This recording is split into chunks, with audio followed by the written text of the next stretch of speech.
Hello guys, for today's video, we go for walking around the Business Bay area.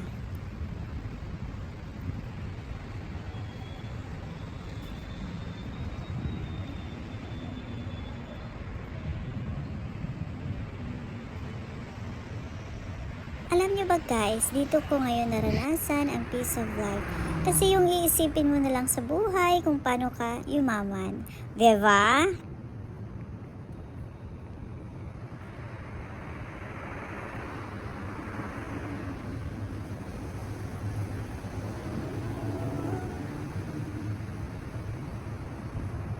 Habang naglalakad kasi ako, nag-iisip ako ang layo ng buhay ko nung dati na nasa Salahal din pa ako. Party non-stop talaga. As in talaga non-stop every night sa club.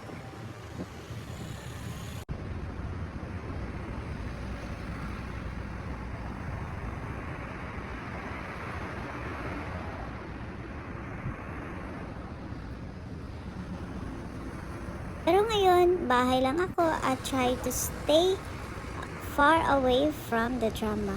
But I'm stay happy pa rin kasi pinili to ni Lord para sa akin.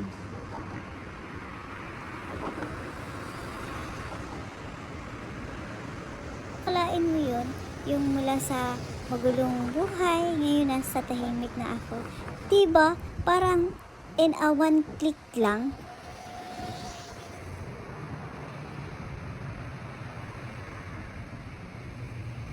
Siguro naman nakikita niyo yung mga old TikTok ko kasi palagi ako nasa club, party at saka kahit saan gumagala. Pero ngayon yung buhay ko ngayon biglang ay naging tahimik na, 'di ba?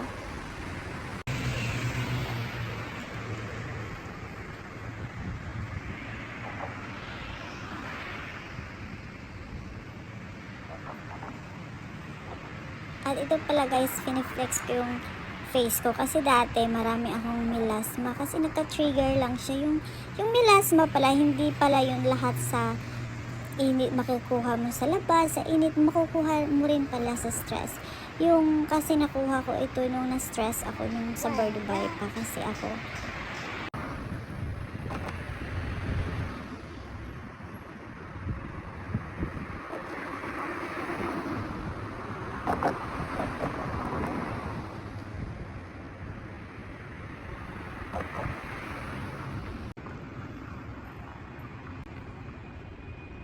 Ngayon guys, tingnan nyo yung face ko.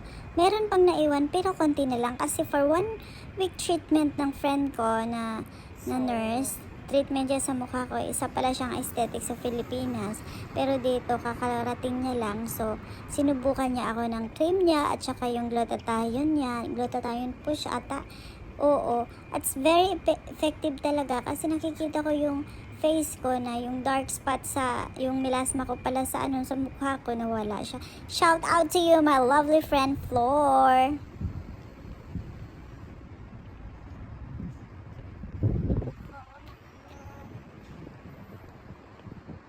Yung ang sarap yung may kaibigan ka na na kahit hindi ka nagbibigay kahit 1 dirham, yung nakikita niya, ay friend, natin yan friend kasi yung mukha mo friend, gusto ko maging maganda ka, kaya kailangan pagbalik ng partner mo, maganda ka na chares. Kaya ito, yung mukha ko ngayon, hindi na siya katulad dati na dark, ngayon, okay na siya.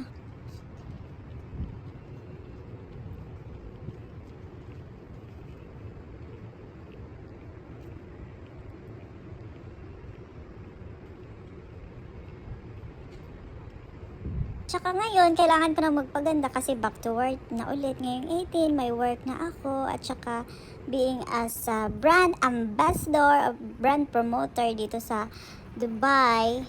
So, kailangan ko talagang maganda ulit.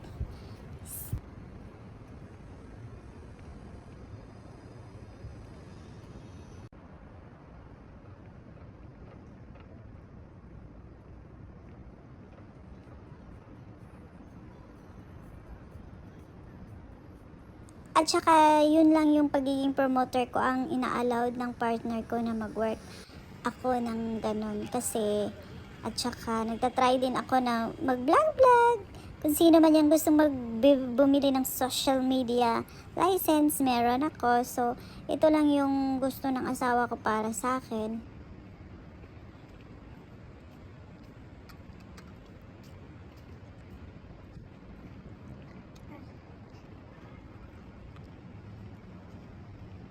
Kasi for now, yung partner ko wala dito, andun sa Turkey, nagbe-vacation kasama yung brother and sister niya.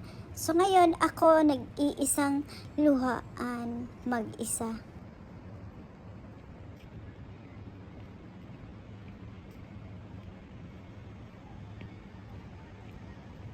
Habang naglalakad ako pauwi na sa building namin, iniisip ko talaga na, ay, ang bilis lang pala ng buhay. Hindi natin alam kasi yung direksyon ng buhay natin, si Lord lang ang nakakaalam kung anong gusto niya para sa'yo.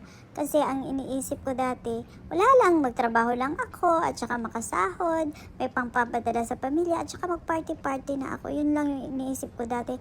Pero ngayon habang tumatanda, Charis, habang iniisip ko na, ay gusto kong mag-growth, gusto kong magka-business, gusto kong ahon sa hirap yung family ko. At saka kasi dati iniisip ko kasi kapag yayaman ako, uy, tutulungan ko yung mga friends ko, mga ano ko. Hindi pala dapat ganun.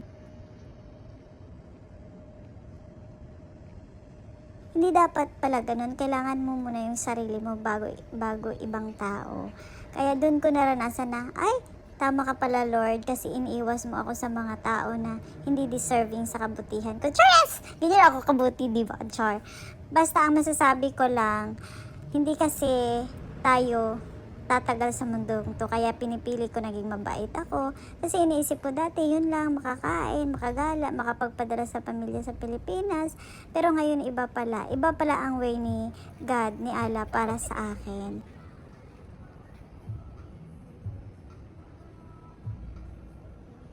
At isa pa rin to na piliin natin maging mabait at saka hindi tayo mapagmataas sa kapwa natin kasi hindi rin tayo tatagal sa mundong to.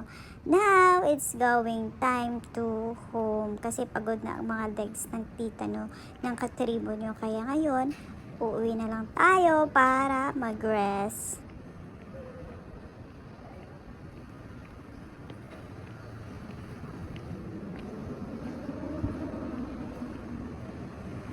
At saka guys, stay strong lang.